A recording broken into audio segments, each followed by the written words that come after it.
ಮಂಡ್ಯ ಜಿಲ್ಲೆಯಲ್ಲಿ ಬಹಳ ಮುಖ್ಯವಾದಂಥ ಘಟನೆ ನಡೆದಿದೆ. ಅದರ ಸಂಬಂಧಪಟ್ಟಂಗೆ ಏನು ಇತ್ತೀಚೆಗೆ ನಡೆದಂಥ ರೈತ ಆತ್ಮಹತ್ಯೆ ಪ್ರಕರಣ ಇಡೀ ರಾಜ್ಯದಲ್ಲಿ ದೇಶದಲ್ಲಿ ಸದ್ದು ಮಾಡ್ತಿದೆ. ಅದರ ಸಂಬಂಧಪಟ್ಟಂಗೆ ಸಂದರ್ಶನ ಮಾಡಲಿಕ್ಕೆ ಬಂದಿದ್ದೀವಿ.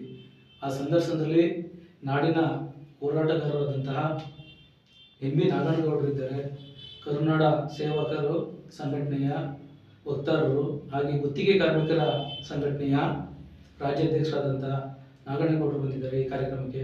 ಇವರಿಗೆ ಪ್ರೀತಿಯ ಆತ್ಮೀಯ ಸ್ವಾಗತ ಕಾರ್ಯಕ್ರಮಕ್ಕಾಗಿ.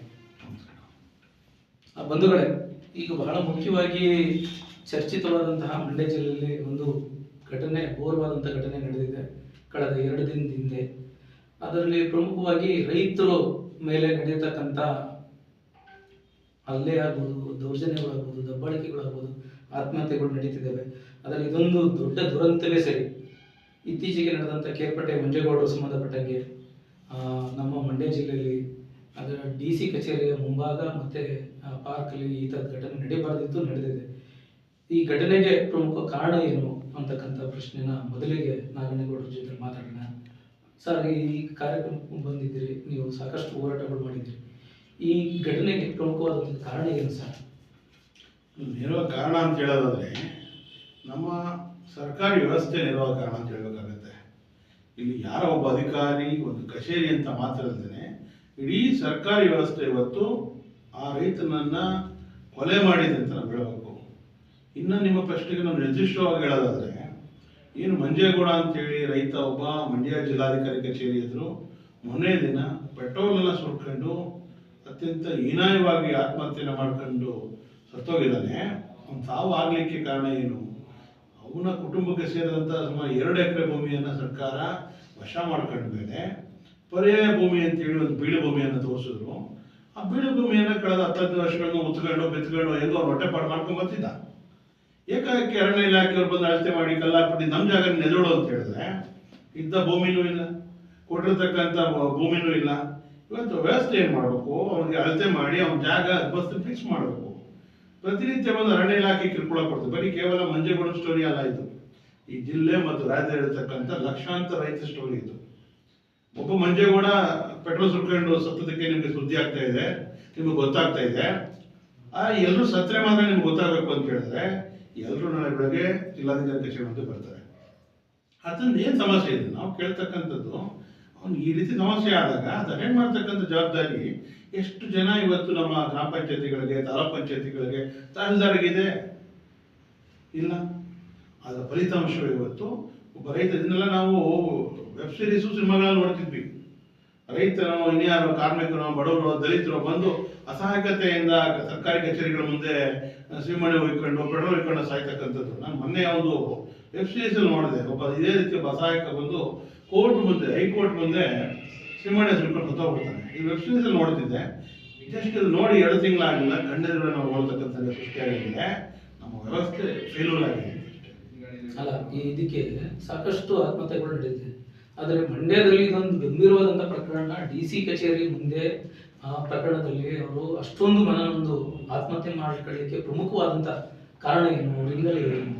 ನೋಡಿ, ಮಂಜೇಗೌಡ ಅಂತಕ್ಕಂಥ ರೈತ ಏನಿದ್ದಾನೆ, ಕೇರ್ಪೇಟೆ ತಾಲೂಕು ಮೂಡನಹಳ್ಳಿ ಅಂತ ಹೇಳಿ ಒಂದು ಗ್ರಾಮ, ಅಕ್ಕಿ ಭಾಳ ಒಬ್ಬಳಿ ಬರ್ತಿತ್ತು.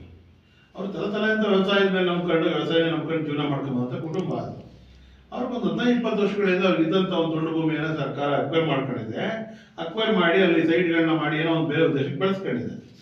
ಪರ್ಯಾಯ ಜಾಗ ಅಂತ ಅವತ್ತಿದ್ದಂಥ ತಹಸೀಲ್ದಾರ್ ಏನು ಜಾಗವನ್ನು ಸೂಚಿಸಿದ್ನೋ ಆ ಜಾಗನ ಉಳುಮೆ ಮಾಡ್ಕೊಂಡು ಬಂದಿದ್ರು. ಆ ಉಳುಮೆ ಮಾಡ್ಕೊಂಡು ಭೂಮಿನ ಇದ್ದಕ್ಕಿದ್ದಂಗೆ ಅರಣ್ಯ ಇಲಾಖೆ ಬಂದು ಒಕ್ಲೇಪಿಸಿದಾರೆ. ಅವರು ಒಕ್ಲೇಪಿಸಿದಾಗ ಅವ್ರು ಎಲ್ಲಿ ಹೋಗ್ಬೇಕು? MLA ಹತ್ರ ಹೋಗ್ಬೇಕಾ? MLA ಸಿಗಲ್ಲ. ಇಲ್ಲ, ಯಾರು TPJP ಹೋಗ್ತೀರಾ? TPJP ಮೆಂಬರ್ಗಳೇ ಇಲ್ಲ. ಎಲೆಕ್ಷನ್ ಮಾಡಿಲ್ಲ ರಾಜ್ಯದಲ್ಲಿ. 7 ವರ್ಷ ಆಯಿತು, ಜಿಲ್ಲಾ ಪಂಚಾಯತಿ ಇಲ್ಲ, ತಾಲೂಕ್ ಪಂಚಾಯತಿ ಇಲ್ಲ. ನೋಡಿ, ಆಡಳಿತ ವಿಕೇಂದ್ರೀಕರಣಕ್ಕೆ ಕರ್ನಾಟಕ ರಾಜ್ಯ ಹೆಸರುವಾಸಿಯಾಗಿರ್ತಕ್ಕಂಥದ್ದು. ನಜೀರ್ ಸಾಬ್ ಅಂತ ಹೇಳಿ ದೊಡ್ಡ ಮಂತ್ರಿ ರಾಜ್ಯದಲ್ಲಿ ಆಡಳಿತ ವಿಕೇಂದ್ರೀಕರಣದಲ್ಲಿ ಅವರು ಬಹಳ ಹೆಸರನ್ನ ಮಾಡೋಂಥವ್ರು. ನಮ್ಮ ರಾಜ್ಯಕ್ಕೂ ಒಂದು ದೊಡ್ಡ ಹೆಸರಿದೆ. ಅದು ನಾವೇನು ನೋಡ್ತಿದ್ದೀವಿ, 7 ವರ್ಷಗಳಿಂದ ಜಿಲ್ಲಾ ಪಂಚಾಯತ್, ತಾಲೂಕ್ ಪಂಚಾಯತಿ ಇಲ್ಲ. ನೇರವಾಗಿ MLA ಭೇಟಿ ಮಾಡಿ ಸಾಧ್ಯ ಇಲ್ಲ. ಎಲ್ಲ ನೀವು ಆಡಳಿತ ವಿಕೇಂದ್ರೀಕರಣದ ಎಲ್ಲ ಹಂತಗಳನ್ನು ನೀವು ಮುಚ್ಚಿ ಹಾಕಿ ನಾನು ಕಾಣಬೇಕಿತ್ತು, MLA ಕಾಣಬೇಕಿತ್ತು, ಎಲ್ಲಿ ಸಾಧ್ಯ ಆಗುತ್ತೆ? ಒಬ್ಬ ಸಾಮಾನ್ಯ ರೈತನಿಗೆ ಅಷ್ಟು ತಿಳುವಳಿಕೆ ಎಲ್ಲಿದೆ? ಹಂಗೂ ಮೀರಿ ಬಂದ್ರೆ ನಿಮ್ಮ ಬೆಂಬಲಿಗರು ಬಂಟ್ರೆ ಸುತ್ತ ಸುಸ್ಕೊಂಡಿರ್ತಾರೆ, ನಿಮ್ಮ ಹತ್ರ ಬಂದು ಎಲ್ಲಿ ಬರ್ಲಿಕ್ಕೆ ಸಾಧ್ಯ ಆಗುತ್ತೆ? ಹಂಗಾಗಿ ಅವನು ಎಲ್ಲೋ ಒಂದು ಕಡೆ ಅಸಹಾಯಕತೆ ನೋಡಿ ಅವನು ಒಂದಿನ ಮುಂಚೆ ಬಂದಿದ್ದಾನೆ, DC ಅವ್ರನ್ನ ಭೇಟಿ ಮಾಡೋಕ್ಕಾಗಿಲ್ಲ. ಕಡೆಗೆ ಅವನು ಅದೇ ಪಾತ್ರದಲ್ಲಿ ಮಲಗಿದ್ದಾನೆ. ಚಳಿಗಾಲ, ಇವತ್ತು ಚಳಿಗಾಲದಲ್ಲಿ ಮನೇಲಿ ಲಘೋಸ್ಕ ಮಲಗಿದ್ರೆ ಮಲಗಕ್ಕಾಗಲ್ಲ, ಚಳಿ ಆಗುತ್ತೆ 3 ಗಂಟೆ ಜಾವಕ್ಕೆ. ಅವನು ಇಡೀ ರಾತ್ರಿ DC ಕಚೇರಿ ಮುಂದೆ ಆ ಪಾರ್ಕ್ ಒಳಗಡೆ ಮಲಗವನೆ ಅಂದ್ರೆ ಅವನ ಅಸಹಾಯಕತೆ ಅಂತದನ್ನು ಅರ್ಥ ಮಾಡ್ಕೋಬೇಕು. 2ನೇ ದಿನ ಕೂಡ ಅವ್ರಿಗೆ ಜಿಲ್ಲಾಧಿಕಾರಿನ ಮೀಟ್ ಮಾಡೋಕ್ಕಾಗಲ್ಲ ಅಂತ ಹೇಳಿದ್ರೆ ವ್ಯವಸ್ಥೆ ಎಲ್ಲಿ ಹೋಗ್ತಾ ಇದೆ? ಹೌದು. ಆದರೆ ಈ ಪ್ರಕರಣ ನಡೆಯಬಾರ್ದಿತ್ತು, ನಡೆದಿದೆ. ಆದರೆ ಪ್ರಥಮ ತನಿಖಾ ವರದಿಯಲ್ಲಿ ಅಥವಾ FIR ಪೊಲೀಸ್ ಕೇಸಲ್ಲಿ ಇದೇನು ಕೇಸನ್ನ ಪ್ರಮುಖವಾಗಿ ಏನಂತ ಪ್ರಕರಣದಲ್ಲಿ ದಾಖಲಾಗಿದೆ ನೋಡಿ. ಒಬ್ಬ ಸಚಿವ ಹಿಂದೆ ಹೇಳ್ತೀನಿ ಅಂತಂದ್ರೆ, ರೈತರ ಆತ್ಮಹತ್ಯೆ ಬಗ್ಗೆ ಮಾತಾಡಿದ್ರೆ ರೈತರು ಕುಡಿದು ಸಾಯ್ತಿದ್ದಾರೆ, ಲವ್ ಫೇಲ್ಯೂರಿಂದ ಸಾಯ್ತಿದ್ದಾರೆ ಅಂತ ಹೇಳಿ ಬಹಳ ಲಘುವಾಗಿ ರೈತರ ಸಾವನ್ನ ಅಣಕಿಸಿ ಮಾತಾಡಿದ್ದಾರೆ. ಇವತ್ತು ನಮ್ಮ ವ್ಯವಸ್ಥೆ ಹೆಂಗ್ ನೋಡೋದು ಅಂತಂದ್ರೆ, ಇಲ್ಲ ರೀ ಅವ್ರು DC ಆಫೀಸ್ ಮುಂದೆ ಆತ್ಮಹತ್ಯೆ ಮಾಡ್ಕೊಂಡಿಲ್ಲ, ಅವರು ಪಾರ್ಕ್ ಒಳಗೆ ಮಾಡ್ಕೊಂಡಿದ್ದಾರೆ. DC ಆಫೀಸ್ ಮುಂದೆ ಪಾರ್ಕ್ ಅಲ್ಲಿ ಮಾಡ್ಕೊಂಡಿದ್ದಾರೆ. ಅಲ್ಲ ಸ್ವಾಮಿ, ಈ ಜಿಲ್ಲೆಯಲ್ಲಿ ಈ ರಾಜ್ಯದಲ್ಲಿ ಯಾವನೇ ಒಬ್ಬ ರೈತ ಸರ್ಕಾರದ ನೀತಿಗಳಿಂದ ಆತ್ಮಹತ್ಯೆ ಮಾಡ್ಕೊಂಡ್ರೆ ಹೊಣೆಗಾರಿಕೆ ಇಲ್ವಾ ನಿಮ್ಗೆ? ಖಂಡಿತ ಇದೆ, ನಿಮ್ಗೆ ಹೊಣೆಗಾರಿಕೆ ಇದೆ ಅಲ್ವಾ? ಇವತ್ತು ಈ ರೈತ ಈ ರೀತಿಯಲ್ಲಿ ಆತ್ಮಹತ್ಯೆ ಮಾಡ್ಕೊಂಡ ಆದ್ಮೇಲೆ ಅದಕ್ಕೆ ಏನ್ ಕತೆ ಕಟ್ತೀರಿ ನೀವೆಲ್ಲ? ಒಂದು ಸಾಲ ಇತ್ತು, ಅಪ್ಪ ಮಗನ ಜಗಳ ಇತ್ತು, ಕುಡಿತಾ ಇದ್ದ, ನೀವು ಕುಡಿಯಲ್ವಾ? ನಿಮ್ಮಲ್ಲಿ ಅಪ್ಪ ಮೇಲೆ ಜಗಳ ಇಲ್ವಾ? ನಿಮ್ಮಲ್ಲಿ ಸಾಲ ಇಲ್ವಾ? ಹಂಗ ನೀವೆಲ್ಲ ಯಾಕೆ ಆತ್ಮಹತ್ಯೆ ಮಾಡ್ಕೊಂಡಿಲ್ಲ? ನೀವೆಲ್ಲ ಯಾಕೆ ಆತ್ಮಹತ್ಯೆ ಮಾಡ್ಕೊಂಡಿಲ್ಲ? ನೋಡ್ರಿ, ಮನುಷ್ಯ ಸಹಜವಾಗಿ ಎಲ್ಲ ಕುಟುಂಬಗಳಲ್ಲಿ, ಎಲ್ಲರ ಮನೆಗಳಲ್ಲಿ ತಾಯಿ ಅಪ್ಪ ಮಗ ಜಗಳ ಇದ್ದೇ ಇರ್ತಾರೆ, ಯಾರೋ ಒಬ್ರು ಕುಡುಕರು ಇದ್ದೇ ಇರ್ತಾರೆ, ಅಥವಾ ಇನ್ನೊಂದು ಸಾಲ ಇದ್ದೇ ಇರುತ್ತೆ. ಭಾರತ ದೇಶಕ್ಕೆ ಸಾಲ ಐತಲ್ರಿ? ಏನ್ ಪ್ರಧಾನಮಂತ್ರಿ ಮೋದಿ ಅವ್ರು ಹೇಳಾಕೊಂಡ್ಬಿಟ್ಟಾರ? ಹೇಳಿ, ಇಲ್ಲ ಅಲ್ಲ. ಸೊ ಇಲ್ಲಿ ಸಾಲ ಮಾಡೋದು, ಕುಡಿದು ಬಿಟ್ರು, ಅಷ್ಟಕ್ಕೆ ನೇಣಾಕಬಿಟ್ರು ಅಂತ ಹೇಳಿ ಸರಳವಾಗಿ ಈ ಪ್ರಕರಣವನ್ನು ಮುಚ್ಚಾಕ್ಲಿಕ್ಕೆ ನೀವು ಅವ್ರನ್ನ ಎದುರಿಸ್ತೀರಿ, ಬೆದರಿಸ್ತೀರಿ. ನಮ್ಮ ಪ್ರಶ್ನೆ ಇರ್ತಕ್ಕ ನಾವು ಯಾರು ಅಧಿಕಾರಿಗೆ ಉತ್ತರ ಕೊಡ್ತಾ ಇಲ್ಲ, ಜನರಿಗೆ ಹೇಳ್ತಾ ಇದ್ವಿ. ನೀವು ಏನೇ FIR ಮಾಡ್ಬೋದು, ಚಾರ್ಜ್ ಶೀಟ್ ಹಾಕ್ಬೋದು, ಮುಚ್ಚಾಕ್ಬೋದು, ಆದ್ರೆ ಜನರ ಆತ್ಮಸಾಕ್ಷಿನ ನೀವು ಮುಚ್ಚಾಕಾಗತ್ತಾ? ಖಂಡಿತ ಆಗಲ್ಲ. ಹಂಗಾಗಿ ನಮ್ಮ ಪ್ರಶ್ನೆ ಇರ್ತಕ್ಕಂಥದ್ದು ನಿಮ್ಮ FIR ಚಾರ್ಜ್ ಶೀಟ್ಗಳಲ್ಲ, ಜನರ ಆತ್ಮಸಾಕ್ಷಿಗೆ ಮುಂದೆ ಬಂದು ಉತ್ತರ ಕೊಡ್ಬೇಕು ನೀವು. ಹೌದು, ಇವತ್ತು ನಾವು ಹೇಳ್ತಾ ಇದೀವಿ, ಕಂದಾಯ ಮಂತ್ರಿ ಎಲ್ಲ ಕಡೆ ಹೋಗ್ತಾರೆ, ಅಧಿಕಾರಿಗಳಿಗೆ ಹೇಳ್ತಾರೆ ಬೋರ್ಡ್ ಹಾಕ್ಬಿಟ್ರಿ, ಲಂಚದ ಬೋರ್ಡ್ ಹಾಕ್ಬಿಟ್ರಿ ಅಂತಂದ್ರೆ, ನೀವು ಮಂತ್ರಿಯಾಗಿ ಬೋರ್ಡ್ ಹಾಕ್ಸೋದಲ್ಲ, ರಜಾ ಕೊಡಿಸ್ರಿ, ಕೆಲಸದಿಂದ ಮನೆಗೆ ಕಳಿಸ್ರಿ ಅವ್ನ ಸಂಬಳ ಕೊಟ್ಟು, ಅವ್ನ ಕಾರ್ ಕೊಟ್ಟು, ಬಂಗ್ಲಾ ಕೊಟ್ಟು, ಆಳ ಕೊಟ್ಟು ಯಾಕೆ ಅವನಿಗೆ ಜನ ಕೆಲಸ ಮಾಡುವಂತ ಅದು ಮಾಡಿಸ್ಬೇಕು. ಅದು ಬಿಟ್ಬಿಟ್ಟು ಒಂದು 5 ಲಕ್ಷ ಪರಿಹಾರ ಕೊಟ್ಬಿಡೋದು, ಮತ್ತೊಂದೇನೋ ಕಥೆ ಹೇಳೋದು, ಇದು ಆಗ್ಬಾರ್ದು. ಮಂಡ್ಯ ಜಿಲ್ಲೆಯಲ್ಲಿ ಸಾಕಷ್ಟು ಕೃಷಿ ಪ್ರಧಾನವಾದಂಥ ಜಾಗ, ಅಂದರೆ ಕೃಷಿ ಹೆಚ್ಚಿನ ಪ್ರಮಾಣದಲ್ಲಿ ನಂಬ್ಕೊಂಡಿರ್ತಕ್ಕಂಥ ರೈತರು. ಈಗ ಕೃಷಿ ಬೆಲೆ, ಬೆಂಬಲ ಬೆಲೆ ಅಥವಾ ಇನ್ನಿತರ ಬೆಲೆಗಳು ಸಂಬಂಧಪಟ್ಟಂಗೆ ಆತ್ಮಹತ್ಯೆಗಳು ನಡೀತಿದ್ವು, ಸಾಲ ಬಾಧೆ ಆತ್ಮಹತ್ಯೆಗಳು ಅಂತ. ಇದು ಕಂದಾಯದ ಭೂಮಿ ಸಂಬಂಧಪಟ್ಟಂಗೆ ಭೂಮಿ ಅಂತಕ್ಕಂಥದ್ದು ಕಂದಾಯ ಇಲಾಖೆ ಅಂತಕ್ಕಂಥ ಜವಾಬ್ದಾರಿ ನಿರ್ವಹಿಸಬೇಕಿತ್ತಲ್ಲ, ಅದ್ರ ಫೇಲ್ಯೂರ ಇದಕ್ಕೆ ಆತ್ಮಹತ್ಯೆಗೆ ಕಾರಣ ಪ್ರಮುಖವಾಗಿ ನಿಮ್ಮ ಅಭಿಪ್ರಾಯ ಇದೆ? ನೋಡಿ, ಕೇವಲ ರೈತರ ಆತ್ಮಹತ್ಯೆ ಅಂದ್ರೆ ಅದು ಬೆಂಬಲ ಬೆಳೆ ವಿಷಯ ಮಾತ್ರ ಅಲ್ಲ. ಅದು ಸುತ್ತ ಒಂದು ಭೂಮಿ ಜೊತೆಗೆ ರೈತರ ಸಂಬಂಧಗಳಿವೆ. ಭೂಮಿ ಹಕ್ಕು ಯಾರ ಕೈಲಿದೆ? ಭೂಮಿ ಹಕ್ಕು ಇವತ್ತು ನೀವು ಬನ್ನಿ, ಒಂದು RTC ರೇಟ್ ಎಷ್ಟಿದೆ, ಎಷ್ಟಾಗಿದೆ ರೇಟು? ಒಂದು ಅಳತೆ ಮಾಡ್ಬೇಕು ಎಷ್ಟು ಕಷ್ಟ ಇದೆ. ADR ಇವರೆಲ್ಲ ಕರ್ಕೊಂಡ್ಬಂದು ಅಳತೆ ಮಾಡ್ತಾರೆ, ಬಸ್ ಮಾಡ್ಬೇಕು ಅಂದ್ರೆ ಅವ್ರು ಇಡೀ ಜೀವಮಾನ ಪೂರ್ತಿ ಅವನು ನೀರ್ ಕಟ್ಟಕ್ಕೆ ಹೋಗಿ ಅವಕಾಶ ಸಾಯ್ಬೇಕು, ಇಲ್ಲ ಅಕ್ಕಪಕ್ಕದ ಕೈಲಿ ಅವನು ತಿವರಿ ಸೋರಕ್ಕೆ ಹೋಗೋ, ಮತ್ತೊಂದು ಸರಕು ಕಳಿಸಿ ದರ್ಖಾಸ್ತು ಅಂತ ಹೇಳಿ ಅಧಿಕಾರಿಗಳು, ತಾಲೂಕು ಆಫೀಸು, VA, ಪಂಚಾಯತಿ ಸುತ್ತಬೇಕು ಅವನು. ಇಲ್ಲಿ ನಮ್ಮ ವ್ಯವಸ್ಥೆಗೆ ಅತ್ಯಂತ ಸಂಕೀರ್ಣವಾಗಿದೆ. ಎಷ್ಟು ಅಂತ ಹೇಳಿದ್ರೆ, ರೈತ ಇರುವಂತ ತುಂಡು ಬೇವಿನಲ್ಲಿ ನೋಡಿ, ನಿಮಗೆ ಹೋದ ವರ್ಷ ಭತ್ತದ ಬೆಲೆ ನಿಮ್ಮ ಕ್ವಿಂಟಾಲ್ಗೆ 2,500 ನಿಂತ್ಕೊಂಡ್ಬಿಡ್ತು, ಕೆಲವು ಕಡೆ 1,500 ನಿಂತ್ಕೊಂಡ್ಬಿಡ್ತು ಬಂದು. ಆದ್ರೆ ಖರೀದಿ ಮಾಡ್ತಕ್ಕಂಥದಕ್ಕೆ ಒಂದು ಬೆಂಬಲ ಬೆಲೆ ಕೆಳಕ್ಕೆ ಮಾಡಲಿಲ್ಲ ನೀವು. ಯಾವಾಗ ಮಾಡಿದ್ರಿ? ದಲ್ಲಾಳಿಗಳೆಲ್ಲ ಕೊಂಡ್ಕೊಂಡೋದ್ಮೇಲೆ ಮಾಡಿದ್ರಿ, ಮಾಡಿದ್ರಿ ನೀವು. ಸೊ ಹಾಗಾಗಿ ನಾವು ಹೇಳ್ತಕ್ಕಂಥದ್ದು ಬರೀ ಕೇವಲ ಬೆಲೆ ಪ್ರಶ್ನೆ ಮಾತ್ರ ಅಲ್ಲ, ಇದು ಭೂಮಿ ಹಕ್ಕಿನ ಪ್ರಶ್ನೆ ಇದೆ, ನೀರಾವರಿ ಪ್ರಶ್ನೆ ಇದೆ, ಬೆಂಬಲ ಬೆಲೆದ ಪ್ರಶ್ನೆ ಇದೆ, ಅವ್ರಿಗೆ ಮಾರುಕಟ್ಟೆ ಪ್ರಶ್ನೆ ಇದೆ. ಇವೆಲ್ಲವನ್ನ ಒಳಗೊಂಡು ನಾವು ನೋಡ್ಬೇಕಾಗುತ್ತೆ ರೈತರ ವಿಚಾರಗಳನ್ನ. ಕೇವಲ ಒಂದು ಭೂಮಿ ವಿಚಾರ ಮಾತ್ರನೋ ಅಥವಾ ಬೆಲೆ ವಿಚಾರವಾಗಿ ನೋಡಕ್ಕಾಗಲ್ಲ. ನಿಮ್ಗೆ ನೋಡಿ, ನಾವು ನೋಡ್ತೀವಿ ಕಬ್ಬು ಬೆಳೆಗಾರರು 6 ದಿನಗಳಿಂದ ಕೂತಿದ್ದಾರೆ, ಲಕ್ಷಾಂತರ ಜನ ಬೆಳಗಾವಿನಲ್ಲಿ ರಸ್ತೆ ಮೇಲೆ ಕೂತಿದ್ದಾರೆ. ಈ ರಾಜ್ಯದ ಪ್ರತಿಕ್ರಿಯೆ ಏನು? ಯಡಿಯೂರಪ್ಪನವ್ರ ಮಗ ಹೋಗಿ ಅಲ್ಲಿ ಬೆಂಬಲ ಕೊಡ್ತಾರೆ, ಅವ್ರದೇ ಪಕ್ಷ ಶಾಸಕರು ಮಂತ್ರಿಗಳು ಎಷ್ಟು ಜನ ಕಾರ್ಖಾನೆ ನಡೆಸ್ತಿದ್ದಾರೆ, ಯಾಕೆ ಅದನ್ನು ಚರ್ಚೆ ಮಾಡಬಾರ್ದು ನೀವು? ಕಾಂಗ್ರೆಸ್ನವರು ಎಷ್ಟು ಜನ ಫ್ಯಾಕ್ಟ್ರಿ ನಡೆಸ್ತಾರೆ, ಶುಗರ್ ಫ್ಯಾಕ್ಟ್ರಿನ? ನಿಮ್ಗೆ ರಾಜಕೀಯ ಮಾಡಲಿಕ್ಕೆ ಶುಗರ್ ಫ್ಯಾಕ್ಟ್ರಿ ಬೇಕು, ಲಾಭ ಮಾಡಲಿಕ್ಕೆ ಶುಗರ್ ಫ್ಯಾಕ್ಟ್ರಿ ಬೇಕು, ಓಟ್ ಹಾಕ್ಲಿಕ್ಕೆ ಕಬ್ಬು ಬೆಳೆಗಾರರು ಬೇಕು. ಅವ್ರ ಹಿತಾಸಕ್ತಿ ನಿಮ್ಗೆ ಬೇಕಿಲ್ವಾ? ಇದು ನಮ್ಮ ಪ್ರಶ್ನೆ ಇರ್ತಕ್ಕಂಥದ್ದು. ಇದನ್ನ ಕೇವಲ ಒಂದು ಭೂಮಿಯ ದಾಖಲೆ ಪ್ರಶ್ನೆ ಮಾತ್ರ ಅಲ್ಲ, ಸಂಕೀರ್ಣವಾಗಿರ್ತಕ್ಕಂಥ ಎಲ್ಲ ವಿಚಾರಗಳನ್ನ ಅಡ್ರೆಸ್ ಮಾಡಬೇಕು. ಹೌದು, ಆದರೆ ಇತ್ತೀಚಿನ ದಿನಗಳಲ್ಲಿ ನಾವು ಸಾಕಷ್ಟು ರೈತರನ್ನು ನೋಡ್ತಾ ಇರ್ತೀವಿ. ತುಂಬಾ ರೈತರು ಎಲ್ಲಿ ಸಿಗ್ತಾರಪ್ಪ ಅಂತಂದ್ರೆ ತಾಲೂಕು ಕಚೇರಿ, ಜಿಲ್ಲಾ ಕಚೇರಿ ಮುಂಭಾಗ ಓಡಾಡ್ತಾ ಇರ್ತಾರೆ.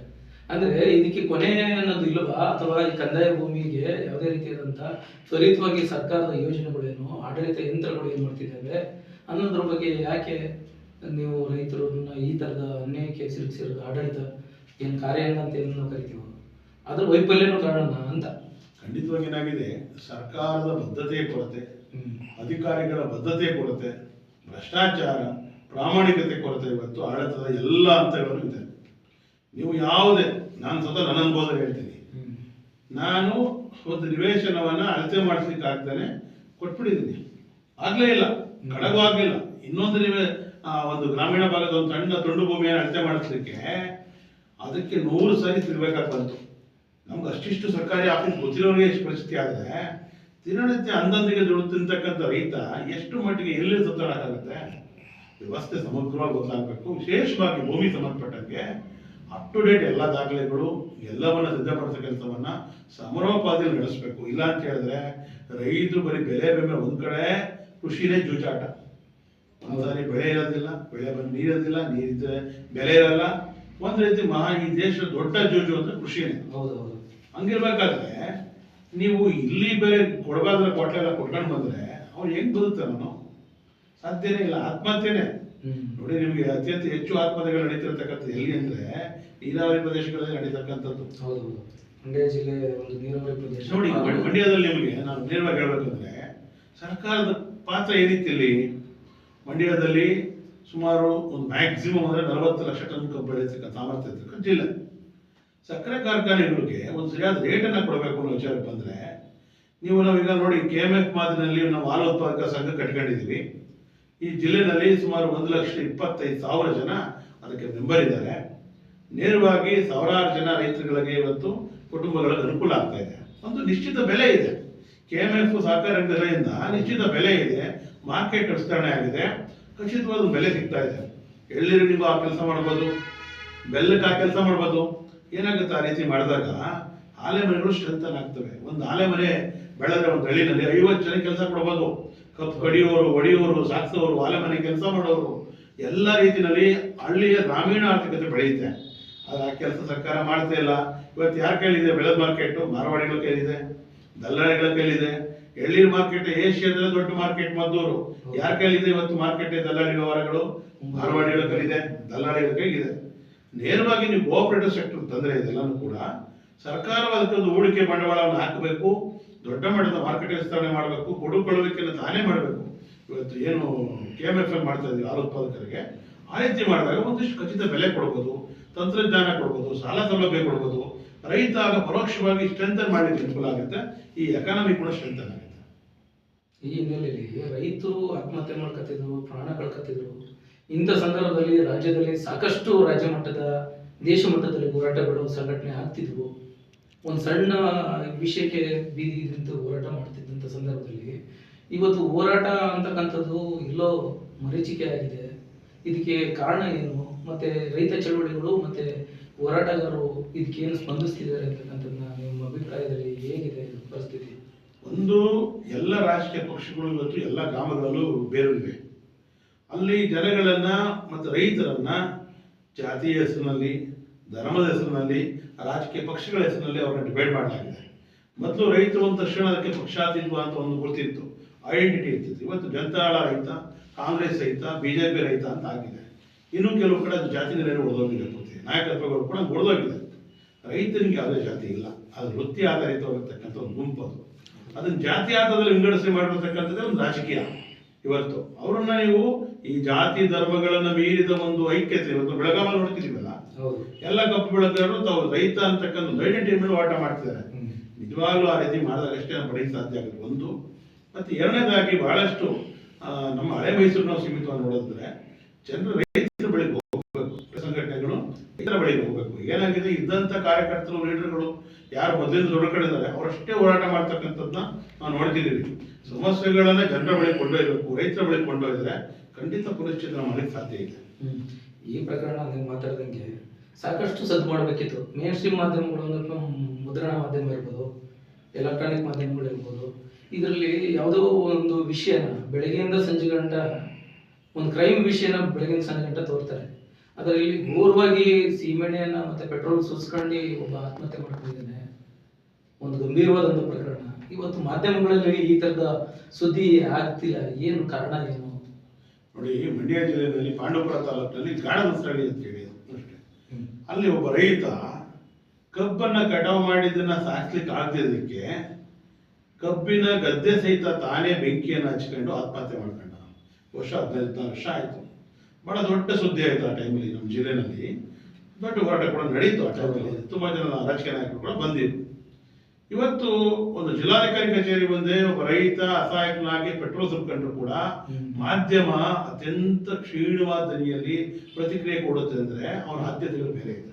ಅಲ್ಲ, ಪತ್ರಿಕಾ ಧರ್ಮ ಏನಾಯ್ತು ಅಂತ ಅದೇ ಮಾಧ್ಯಮ ಇವತ್ತು ಏನಾಗಿದೆ, ಆಳುವ ವರ್ಗ ಸರ್ಕಾರ ಪಕ್ಷಗಳಾಗಿ ಹಂಚೋಗಿದೆ ಕೂಡ.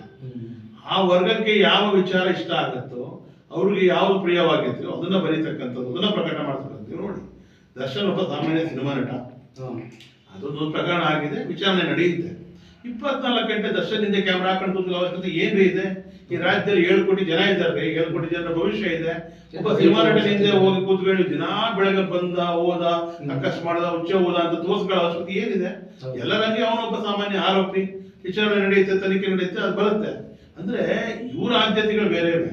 ಮೀಡಿಯಾದ ಆದ್ಯತೆಗಳೇನಾಗಿದೆ, ಇವತ್ತು ಒಂದೊಂದು ರಾಜಕೀಯ ಪಕ್ಷಗಳ ಕೈಲಿ, ಒಂದು ಉದ್ಯಮದಾರರ ಕೈಲಿ ಮೀಡಿಯಾ ಹೋಗಿದೆ. ಒಂದು ಪರ್ಯಾಯ ಮಾಧ್ಯಮಗಳು ಬರಬೇಕು. ಪತ್ರಿಕೆಗಳು ಕೂಡ ಮಾಧ್ಯಮಗಳು ಅದ್ರ ಧರ್ಮಗಳನ್ನ ಕಳ್ಕತ್ತಿದೆ. ಖಂಡಿತವಾಗಿ ನೋಡಿ, ಇವತ್ತು ನನ್ ಕೇಳಿದ್ರೆ ರಾಜ್ಯದಲ್ಲಿ ಪತ್ರಿಕೆ ಪ್ರಸರಣ ಸಂಖ್ಯೆ 100ಕ್ಕೆ ಸುಮಾರು 70 ಭಾಗ ಕುಸಿದಿದೆ. ಇವತ್ತು ಏನ್ ಘೋಷಣೆ ಮಾಡ್ಕೊಂಡಿದ್ದೀವಲ್ಲ ಎಲ್ಲರೂ ಕೂಡ ಪತ್ರಿಕೆ ಇಷ್ಟು ಬರ್ತವೆ ಪತ್ರಿಕೆ ಅಂತ, ಅದರಲ್ಲಿ 100ಕ್ಕೆ 70ರಷ್ಟು ಇಲ್ಲ. ಬರೀ 25-30% ಅಷ್ಟೇ ಹೋಗ್ಬೋದು. ಜನ ಯಾವ್ದು ನೋಡ್ತಿದ್ದಾರೆ? ಯಾವ ಟಿವಿ ಚಾನಲ್ ಯಾರು ನೋಡ್ತಿದ್ದಾರೆ? ಸೋಷಿಯಲ್ ಮೀಡಿಯಾ ನೋಡ್ತಾರೆ, ಸುದ್ದಿ ವಾಟ್ಸ್ಆಪ್ ನೋಡ್ತಾರೆ, ಯೂಟ್ಯೂಬ್ ನೋಡ್ತಾರೆ, ಫೇಸ್ಬುಕ್ ನೋಡ್ತಾರೆ, ಟ್ವಿಟರ್ ನೋಡ್ತಾರೆ, ಲಿಂಕ್ಡ್ಇನ್ ನೋಡ್ತಾರೆ, ಯಾವ್ಯಾವ ಆಧುನಿಕ ಮಾಧ್ಯಮ ನೋಡ್ತಾರೆ. ಆಮೇಲೆ ಅವ್ರದೇ ಆದ ಸೋರ್ಸ್ಗಳ ಮುಖಾಂತರ ಅವ್ರನ್ನ ಖಚಿತಪಡಿಸ್ಕೊಳ್ತಾರೆ. ಇವುಗಳ ಬಗ್ಗೆ ಯಾವುದೇ ವಿಶ್ವಾಸಾರ್ಹತೆ ಉಳಿಸ್ಕೊಂಡಿಲ್ಲ. ಮತ್ತೆ ಆ ತರದ ಯಾವುದೇ ಎಥಿಕ್ಸ್ ಕೂಡ ಇವತ್ತಿಲ್ಲ. ಈಗ ಮಂಜೇಗೌಡರು ಆತ್ಮಹತ್ಯೆಗೆ ಮತ್ತೆ ಅದನ್ನ ಪರೋಕ್ಷವಾಗಿ ಸರ್ಕಾರದ ಕೊಲೆ ಅಂತ ನೀವು ಹೇಳ್ತಿದ್ದೀರಿ, ಪರೋಕ್ಷವಾಗಿ ಕೊಲೆ ಮಾಡೋದು ಅಂತ. ಇದರಲ್ಲಿ ಆಡಳಿತ ಪಕ್ಷಗಳು ಮತ್ತು ವಿರೋಧ ಪಕ್ಷಗಳು ಇವತ್ತು ಏನು ನಡೀತಿದೆಯೋ ಈ ಪ್ರಕರಣ ಸಂಬಂಧಪಟ್ಟಂಗೆ ಎಲ್ಲೂ ಕೂಡ ಚರ್ಚೆ ಆಗದೇನೆ ಇರ್ತಕ್ಕಂಥದ್ದು. ನಮ್ಮ ಮುಖ್ಯಮಂತ್ರಿಗಳಾಗಿರ್ಬೋದು, ವಿರೋಧ ಪಕ್ಷದ ನಾಯಕರಾಗಿರ್ಬೋದು, ಮಾತೆತ್ತಿದ್ರೆ ನಾವು ರೈತರ ಪರವಾಗಿ ನಾವು ಸಾಲನ್ನು ಹಾಕೊಂಡಿದ್ದೀವಿ, ನಾವು ರೈತರ ಮಕ್ಕಳು, ನಾವು ರೈತರಿಗಾಗಿ ಅಂತ ಅನ್ನುವಾಗ ಈ ಮಂಜೇಗೌಡರ ಪ್ರಕರಣದಲ್ಲಿ ಏನು ಯಾವುದೇ ರೀತಿಯಾದಂಥ ಸುದ್ದಿ ವಾಹಿನಿಗಳ ಮೂಲಕ ಅವರು ಸಂದೇಶನ ಕೊಡಲಿಲ್ವಲ್ಲ. ಏನು ಇದು ಸರ್ಕಾರ ಮತ್ತು ಪರೋಕ್ಷವಾಗಿ ವಿರೋಧ ಪಕ್ಷ ಮತ್ತು ಆಡಳಿತ ಪಕ್ಷಗಳು ಏನು ಇವೆಲ್ಲ ಒಂದೇನಾ ನಿಮ್ಮ ಪ್ರಕಾರ? ಇಲ್ಲ, ನಮ್ಗೆ ಒಂದು ಭ್ರಮೆ ಇದೆ ಎಲ್ಲರೂ ಕೂಡ. ಏನ್ ಭ್ರಮೆ ಅಂದ್ರೆ, ನಾನು ಕಾಂಗ್ರೆಸ್ ಅಪ್ಪ, ಜನತಾ ಅಪ್ಪ, ಬಿಜೆಪಿ ಅಪ್ಪ ಅಂತಿದೆ. ಎಲ್ಲ ಸುಳ್ಳು ರೀ.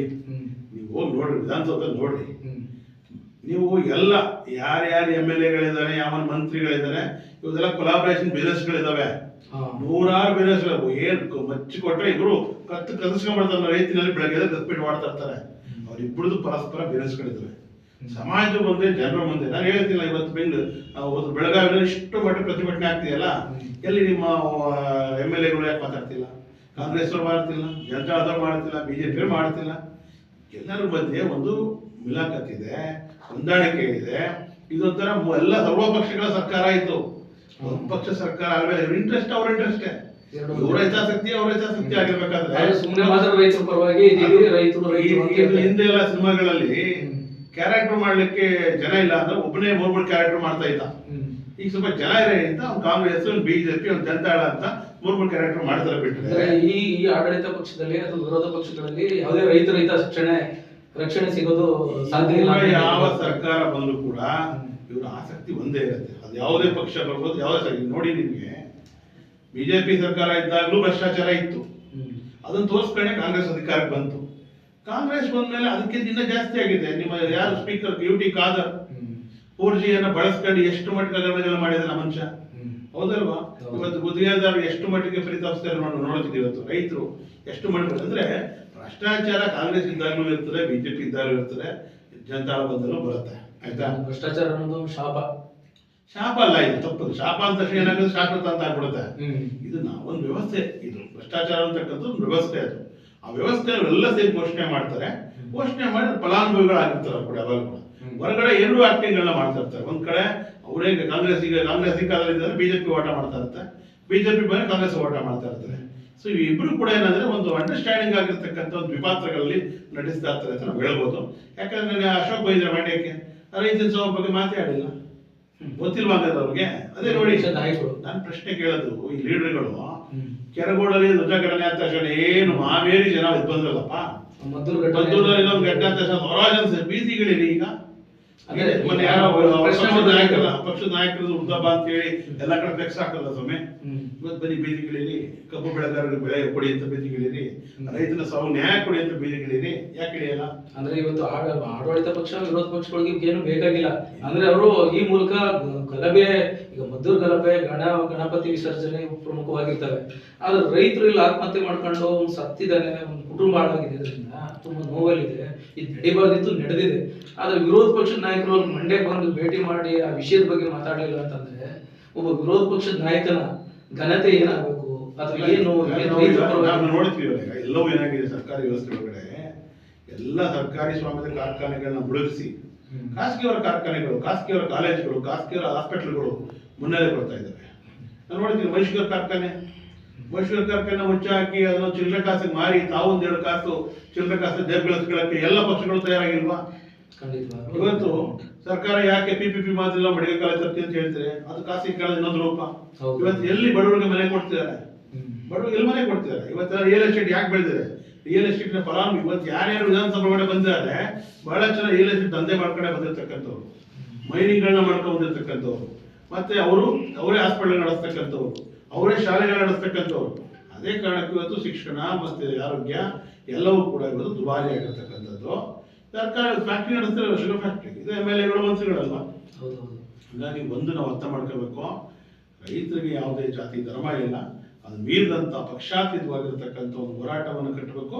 ಅದಕ್ಕೆ ರಾಜಕೀಯ ಮುಂಗಾಣಿಕೆ ಇರಬೇಕು. ಕೇವಲ ಒಂದು ಡಿಮಾಂಡು ₹100 ₹200 ಜಾಸ್ತಿ ಪ್ರಶ್ನೆ ಅಲ್ಲ ಇದು. ಶಾಶ್ವತವಾದ ಪರಿಹಾರಗಳ ಕಡೆಗೆ ಹೋಗ್ಬೇಕು, ಅದಷ್ಟೇ.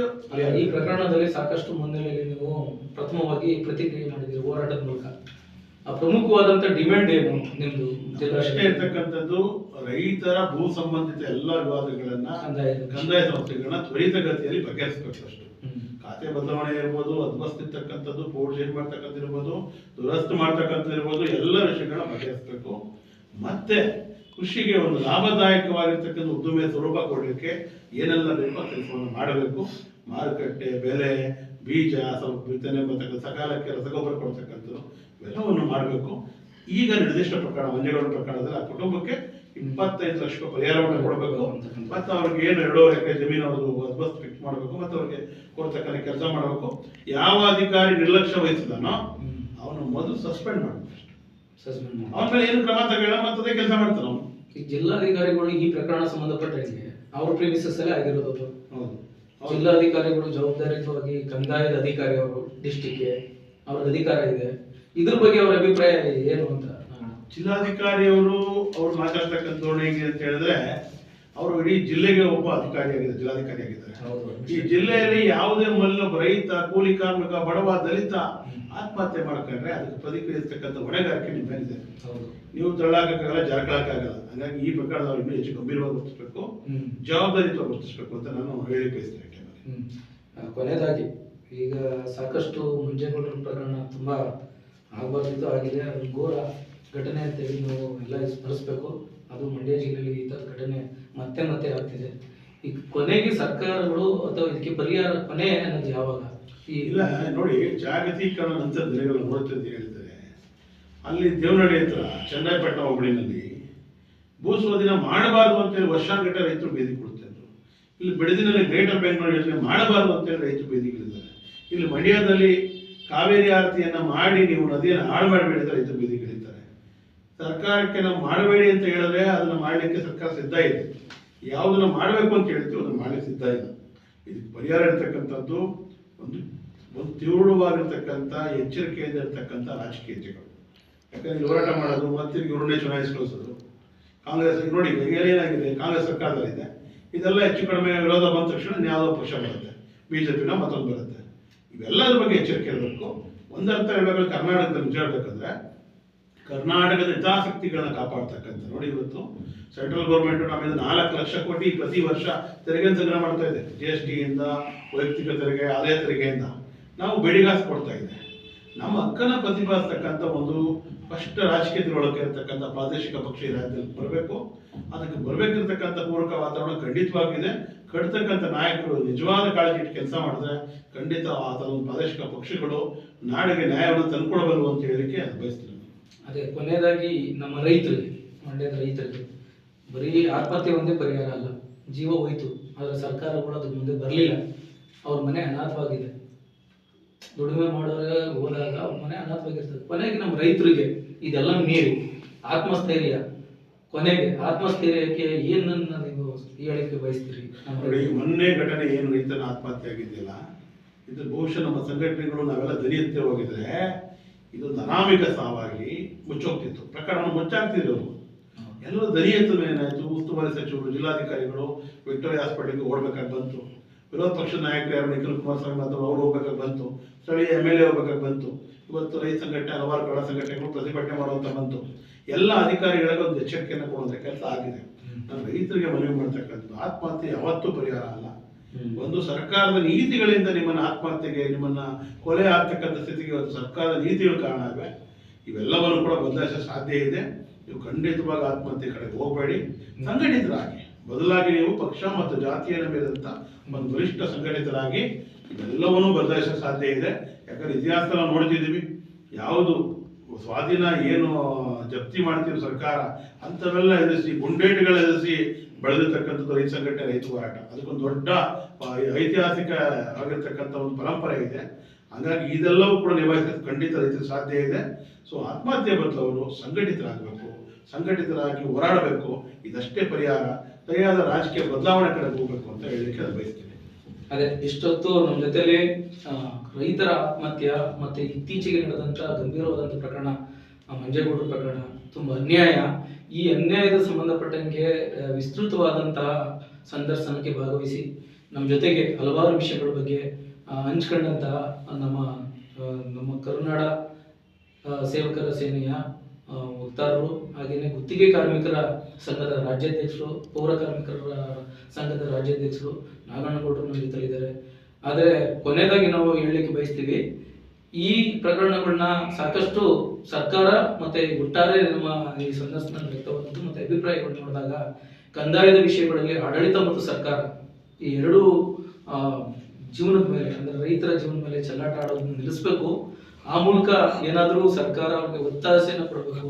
ಕಂದಾಯದ ವಿಷಯಗಳು ತ್ವರಿತವಾಗಿ ಅದಾಲತ್, ಅಂದ್ರೆ ಗ್ರಾಮಾಂತರ ಪ್ರದೇಶಗಳಲ್ಲಿ ಅದಾಲತ್ತನ್ನು ಮಾಡುವ ಮೂಲಕ, ವಿಷಯಗಳನ್ನ ಮಾಡುವ ಮೂಲಕ ಸಾಕಷ್ಟು ರೈತರ ಬೆಂಬಲವಾಗಿ ಸರ್ಕಾರಗಳು, ಅಧಿಕಾರಿಗಳು, ಈ ಮೂಲಕ ಅಧಿಕಾರಿಗಳು ಗಂಭೀರವಾಗಿ ಎಚ್ಚೆತ್ತುಕೊಳ್ಳಬೇಕಾಗಿದೆ. ರೈತರಿಗೆ ಸಮಸ್ಯೆಗಳನ್ನು ತ್ವರಿತವಾಗಿ ಮಾಡಬೇಕಾಗಿದೆ. ಇಲ್ಲ ಅಂತಂದ್ರೆ ಇದಕ್ಕೆ ಕೊನೆ ಇರಲ್ಲ ಅಂತ ಅನ್ಕೋತೀನಿ.